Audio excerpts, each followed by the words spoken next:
Hello everyone, welcome to Anjali home point. ఈరోజు మన recipe వచ్చేసి డాబా స్టైల్ చికెన్ మసాలా కర్రీ అండి. సో చాలా స్పైసీగా అండ్ చాలా టేస్టీగా ఉంటుంది ఈ చికెన్ మసాలా కర్రీ అనేది. సో డాబా స్టైల్లో చేసే వాళ్ళు కాస్త డిఫరెంట్గా ఉంటుంది వాళ్ళ ప్రాసెస్ అనేది.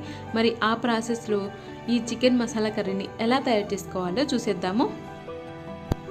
ముందుగా నేను ఒక 1/2 కిలో చికెన్ని వాష్ చేసుకొని బౌల్లోకి తీసుకున్నాను. ఇందులో 1 స్పూన్ సాల్ట్ని, 1 స్పూన్ పసుపుని వేసుకోవాలి. ఈ పసుపు అండ్ సాల్ట్ చికెన్ ముక్కలకు బాగా పట్టేలాగా కలుపుకోవాలి. ఇలా కలపడం వల్ల చికెన్ ముక్కలు అనేటివి చాలా జ్యూసీగా వస్తాయి.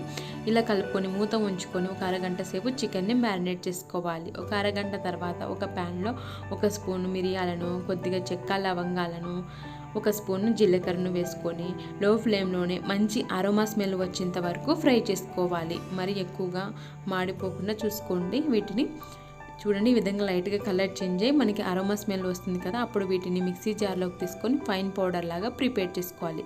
ఇప్పుడు అదే ప్యాన్లో 2 స్పూన్ల వరకు నెయ్యిని వేసుకోవాలి. నెయ్యి వేడైన తర్వాత మ్యారినేట్ చేసి పెట్టుకున్న చికెన్ ముక్కలను ఇందులోకి తీసుకోవాలి. ఈ చికెన్ ముక్కల్ని హై ఫ్లేమ్లోనే 5 మినిట్స్ వరకు మధ్య మధ్యలో కలుపుకుంటూ కుక్ చేసుకోవాలి. ఈలోపు చికెన్ ముక్కలు అనేవి కొద్దిగా ఫ్రై అవుతాయి. చూడండి, ఈ విధంగా కుక్ అవుతాయి అన్నమాట చికెన్ ముక్కలు. ఇప్పుడు ఈ ప్యాన్ని పక్కన ఉంచుకుందాం. స్టవ్ ఆఫ్ చేసుకొని ఇప్పుడు అదే ప్యాన్లో ఒక 4 స్పూన్ల వరకు ఆయిల్ని వేసుకోవాలి. 1 స్పూన్ సాజీరాను వేసుకోవాలి. సాజీరా వేసుకున్న తర్వాత లో ఫ్లేమ్లోనే ఉంచుకొని సాజీరాను దూరగా ఫ్రై చేసుకోవాలి. ఇప్పుడు ఇందులో ఒక 2 పెద్ద ఆనియన్ని ఇలా చిన్న చిన్న ముక్కలుగా కట్ చేసుకొని వేసుకోవాలి. ఈ ఆనియన్స్ అనేటివి లైట్గా గోల్డెన్ బ్రౌన్ కలర్లోకి వచ్చేంత వరకు ఫ్రై చేసుకోవాలి. చూడండి, ఈ విధంగా కలర్ చేంజ్ అవ్వాలి. ఆనియన్స్ ఎంత బాగా ఫ్రై అవుతే మనకు కర్రీ అనేది అంత టేస్టీగా ఉంటుంది. ఇప్పుడు ఇందులో 1 స్పూన్ జింజర్ గార్లిక్ పేస్ట్ వేసి పచ్చి వాసన పోయేంత వరకు ఫ్రై చేసుకోవాలి. ఇలా ఫ్రై చేసుకున్న తర్వాత 3 టమాటోస్ని మిక్సీ జార్లో వేసుకొని ఈ విధంగా ప్యూరీ లాగా ప్రిపేర్ చేసుకున్నాను. ఆ ప్యూరీని ఇందులో యాడ్ చేసుకోవాలి. ఇప్పుడు టమాటో ప్యూరీని బాగా కలుపుకోవాలి. ఇలా కలుపుకున్న తర్వాత ఇందులో రుచికి తగ్గట్టు సాల్ట్ని యాడ్ చేసుకోవాలి. మనం ఆల్రెడీ చికెన్ మ్యారినేట్ చేసేటప్పుడు సాల్ట్ యాడ్ చేసుకున్నాము, ఒకసారి చెక్ చేసుకొని వేసుకోండి. అదేవిధంగా 1/2 స్పూన్ పసుపుని రుచికి తగ్గట్టు, అంటే మీరు స్పైసీనెస్ తగ్గట్టు రెడ్ చిల్లీ పౌడర్ని యాడ్ చేసుకోండి. నేను ఇక్కడైతే 1/2 స్పూన్ వరకు యాడ్ చేశాను.